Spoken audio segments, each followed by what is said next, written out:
regardez comment communiquent les acteurs sur Internet, ils ne communiquent qu'en prix barré.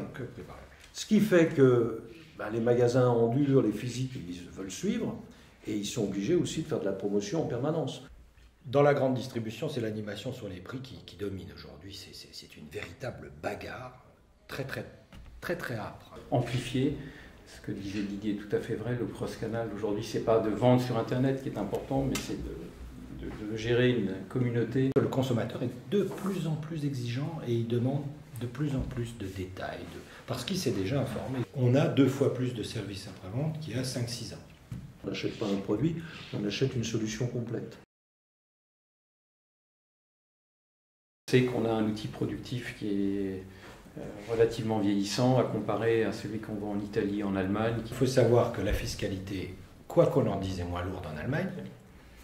Et lorsque vous analysez les bilans des Allemands, ils vendent à une marge inférieure à la nôtre. Quand même, on a une grande distribution qui est forte. Par rapport à d'autres pays européens, oui, quand même. Tout à fait. Comment dire, le fait que Conforama soit dans le groupe Steinhoff, etc., ça montre quand même qu'il y a une puissance. Et donc, il y a des concepts qui ont montré leur efficacité. Ça fait plaisir de voir la famille Ray qui ouvre un nouveau magasin à Clermont-Ferrand alors que le Suédois vient d'ouvrir un magasin. Quand j'implante des armoires dressing Célio dans un concept Célio avec un merchandising Célio et une formation Célio, ça veut dire fabricant français proximité service, en moyenne, je fais 2 fois plus de chiffre d'affaires au mètre carré par an.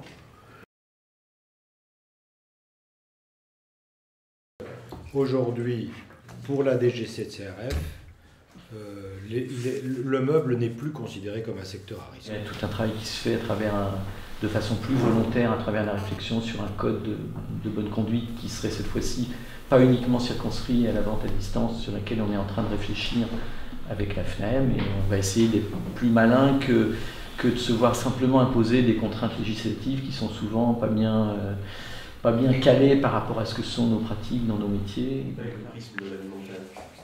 Oui, c'est ça, on fait payer. Public, avec des rapports entre grandes industries alimentaires en distribution, et ils ont tendance à édicter des règles qui sont calquées sur ces réalités-là, qui ne sont pas celles de l'aveuglement.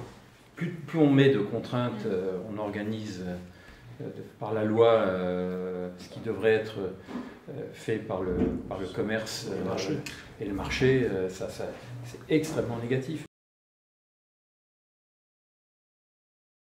Aujourd'hui, nous avons eu cette idée de demander au gouvernement la possibilité de pouvoir ouvrir les PEL pour une somme qui reste encore à déterminer, mais ça pourrait être 10 000 euros, pour acheter de l'ameublement. La profession va lancer une grande campagne de promotion autour de cette mesure. On a besoin d'une industrie forte et on a besoin d'une distribution forte. On a besoin des deux. Mais encore une fois, pour que ça existe, il faut mettre les gens autour de la table et qu'il y a une vraie organisation. Mais l'idée de se réunir autour d'une table, c'est une très bonne idée. Et en tout cas, moi, que ce soit les banquiers, que ce soit la communauté des assureurs crédit, c'est des gens qui sont à l'écoute et ils ont trop vécu et ils se sont souvent retirés de nos marchands en disant « Voilà, mais les distributeurs sont en train d'étrangler les fabricants, on n'assure plus personne ». Et je crois que le code de bonne conduite, ça vise aussi à pacifier nos relations. L'usine de demain, c'est une usine à 4.0, on la connaît, c'est celle qui sera étendue avec des logisticiens, des fournisseurs qui seront peut-être en France, ou peut-être en Allemagne, en Italie ou ailleurs. Cette capacité de faire le lien avec les distributeurs qui sont en capacité de nous remonter des commandes dans des délais extrêmement rapides. Il faut être sur Internet, il faut faire du cross-canal, il faut avoir des marques. Il faut travailler avec des fabricants main dans la main pour avoir des corners de marque. Beaucoup de magasins n'ont pas chuté grâce à cette politique de marque. Le cross-canal aujourd'hui, c'est pas de vendre sur Internet qui est important, mais c'est de gérer une communauté d'acheteurs qui aujourd'hui va en magasin, mais passe aussi beaucoup de temps chez elle à imaginer ce que pourrait être l'espace de vie de demain. Il faut aussi qu'après, il y ait des formation, montée en compétences dans les magasins, et là elle peut être organisée uniquement avec le partenariat. Aujourd'hui un bon vendeur, ça va devenir il va vendre du projet demain, parce que c'est ça.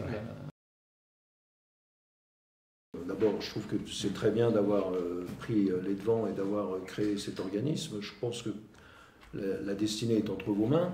Après, il faut bien regarder une chose, c'est l'écomobilier, il est pris entre deux feux.